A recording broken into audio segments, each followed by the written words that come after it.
等明天，明天再見。明天這麼遠，這樣令人想掛念。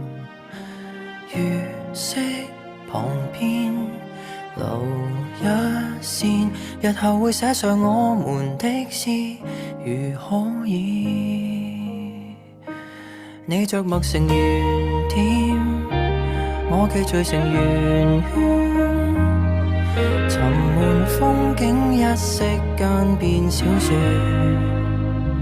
誰這刻的視線都只有蒙蒙春天，朦朧中只得你是光線。這句話如何的開始，如何的啟齒，無人知曉的心意。很想接下去描寫初戀，又猶豫心思仍錯亂。想知我們如在櫻花都散落時，又會否剛好的中意？待你寫上我們的詩，如可以。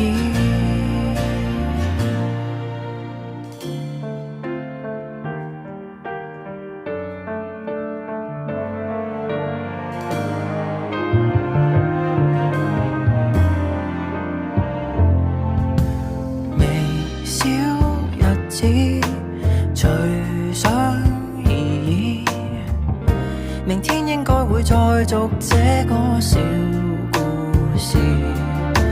月色還好，還可以，就是太想說我才失語無限次。這句話如何的開始，如何的啟齒，無人知曉的心意。很想繼續去遊這花園，來來回編織成故事。想知我們如在櫻花都散落時，又會否剛好的中意？讓我寫上我們的詩，如可以。但是你不寫我的小故事，留下我不寫你的詩，以後遺憾沒有戀愛一次。匆匆4月如何的開始，如何的終止，從來無牽手的章節，翻開了無數情節，到最後都沒有那些事。願我記得，而同時淡忘了舊故事，誰曾留伏線？時和地空等一個條件，是最青春的某人望見。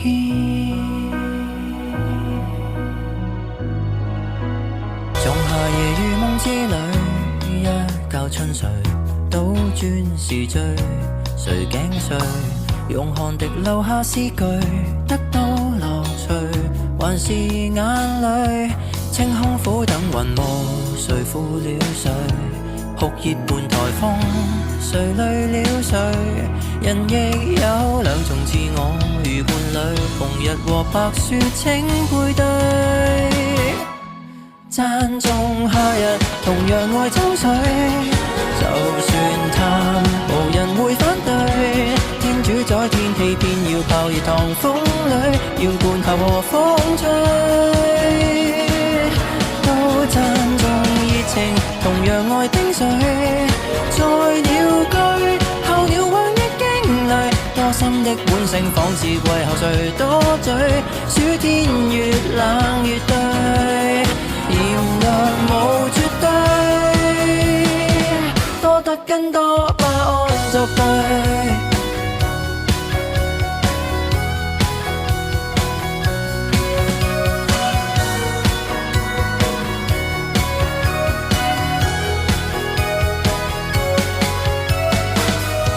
在大暑天裏，需要攞誰開荒無罪？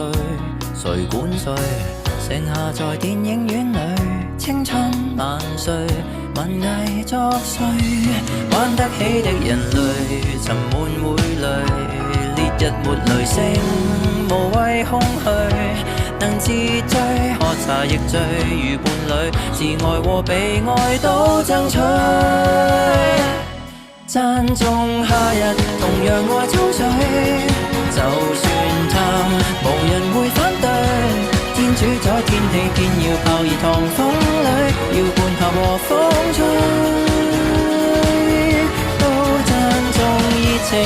樣愛跟隨，在鳥居候鳥過於驚雷，多心的本性仿似季候誰多嘴，暑天越冷越對，炎涼無絕對，多得跟讚頌他人，同樣愛春風就似醉，候鳥背當之旅，因此即管當這世態炎涼風吹，暑天越冷越對，人人是天氣之子，趁下雨搞汽水派對。